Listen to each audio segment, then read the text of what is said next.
Thinking of getting married at first sight? Well, the odds are definitely not in your favor.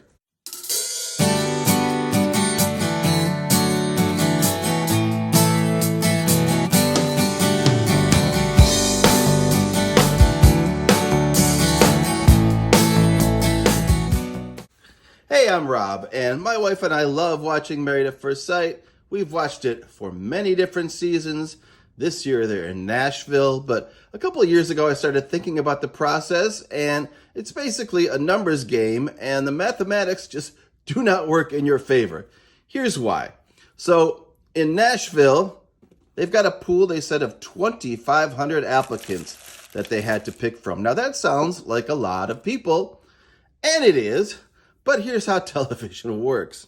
They don't just go pick out one person out of that pool of 2,500 and think to themselves, well, who in this whole pool is going to be right for this one person? That's not how TV works. Let me show you how TV does work.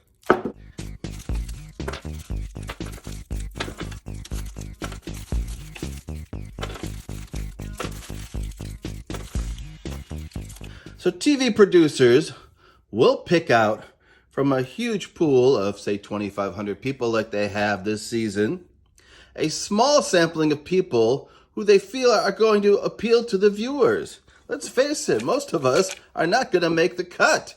So out of that huge pool, you can just get rid of all these people, because what's going to be left? A very small sampling like this. Let's face it. Most of these people, out there in the public are just not going to be appealing to the viewer. There's only going to be a few people that they feel are going to have an interesting story, that they're going to have a character arc and development over the 8 weeks, and that will appeal to other people because they're marrying these people together. So this is what you end up with. Why are these separated out? Well, they separate people on the basis of color. There are no homosexual couples on Married at First Sight. And for the most part, although they've had some interracial couples, and they're doing a little bit better with that now, they have a group of white people and a group of people who are, let's say, non-white. That's how they do it.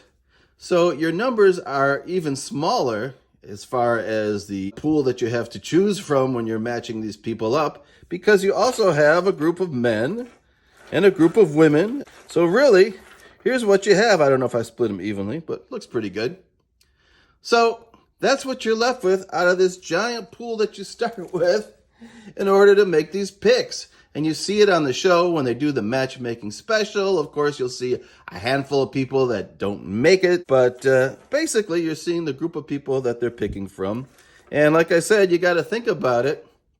They're not mixing and matching for the most part. So when you're considering one person for a match on the show, who do they get? It's only this. So if I match this person with this person, take them out of the equation, now my pool is even smaller. And at some point, you start to see we match this person with this person, etc., this person with this person.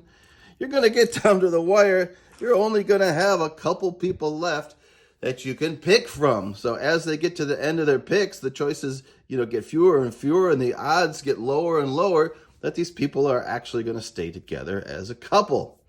So when you think about the show and when you think about the process, think about the fact that they're choosing from a very, very small amount of people, and that you may think they are choosing from this pool when, odds are, let's face it, it's going to come down to a choice like this. And that's it. This one person is either going to be matched with that person or that person. And as we all know, what are the chances that's going to work? Not very good. All right. Thanks for watching. Please be sure to like and subscribe. I make all these kind of crazy videos on my channel. And let's hope for the best for these couples this year, but I've got my doubts.